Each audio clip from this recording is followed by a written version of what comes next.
How's it going, YouTube? Name's Megra. My friends call me Meg, at least they would if I had any friends. And if you want to know how to go from zeroing to heroin, well, you clicked on the right video. First, grab some moisturizer and make sure that face is nice and hydrated. Then maybe throw on some foundation primer to make your face feel velvety smooth. But does it really do anything?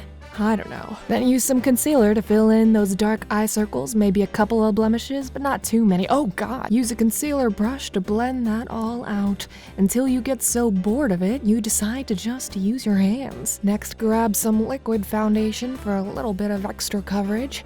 Okay, don't have to show it to us. Dab a few spots all over your face and a bit on your neck to make sure the colors match. Then grab your beauty blender or your brush, I don't really care, and start blending. Now you're gonna grab a contour palette or some bronzer to carve out those cheekbones of steel. Grab some blush and blend that in to give yourself a little rosy color. Then grab an eyebrow pencil or just some dark eyeshadow to really emphasize those Roman arches. Even though I'm Greek. Throw on some eyeshadow primer to keep your eyeshadow bright and long-lasting. Conveniently have the perfect eyeshadow palette for this look and start with a creamy white base all over your eyelid, brow bone, and a little on the inner corner of your eye. Next, put the brightest purple all over your eyelid and try to end it in an elegant little V-shape. Then take a darker purple to blend into the crease and go over that elegant V-shape once again.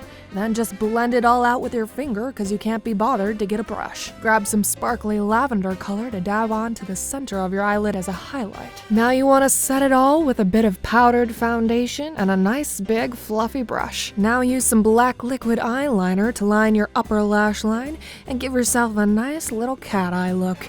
If you have no idea how to do a cat eye, just look it up on YouTube. There are 1,000 different tutorials to teach you how. Use a cheap black eyeliner pencil to line those lower lash lines and try to throw some mascara on those lashes without getting it all over your face. You idiot. Keep going, you almost got it.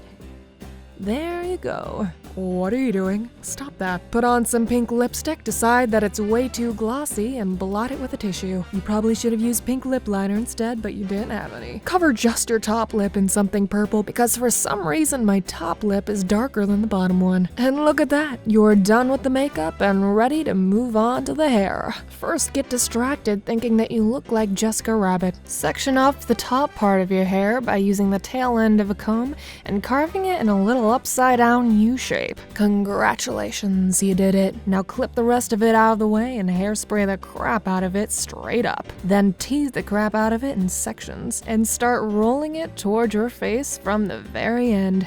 Right about now, you're probably wishing you had curled this piece of hair beforehand, which would have actually made this process a lot easier. Creating this victory roll takes a lot of practice and a lot of trial and error, so don't give up or be discouraged if it doesn't turn out perfect. Just keep on messing with it until you're happy with it. Bobby pin it as much as you need to and mess with it some more. And voila, you've got a weird loop on your head. So hairspray the crap out of it. Now to throw some heat protectant into the rest of your hair because you're about to attack it all with a curling iron. The curling iron I happen to use is 3/4 of an inch, and it doesn't really matter which direction any of these curls go. The only exceptions are these two framing pieces. You want these two pieces to be about equal, and you want them to curl in towards your face. Beautiful. Now you decide that these two pieces are a bit too long for this look, so you decide to actually cut them with scissors. Now you throw the remainder of that hair all up into the highest ponytail you can possibly make, and spend way too long trying to get that hair through the ponytail. Now these pieces are still too long, so you're gonna pull up the curl on the side of the bangs and bobby pin it behind and kind of inside the curl. Now this side has an ugly part that you want to cover, so you pull back the curl and pin it behind your ear. Now get a giant hair clamp that hopefully matches your hair, lift up that ponytail and clamp it on backwards. This stupid looking clamp will hold your hair high as Mount Olympus. Now you could try to get creative and hide the clamp with ribbons or some other hair accessory, but all you've got right now is a gold bracelet, so that's what you're gonna use. Put on a purple dress and some gold accessories and you're done. By the gift of the gods, you look just like me. If you enjoyed this video and want to see more from Meg, maybe a cover of I Won't Say I'm in Love, hit that thumbs up button and leave a comment. Click here to watch Brizzy's last video and click here to watch her impersonate every Disney princess. Well, thanks for everything, Herc. It's been a real slice.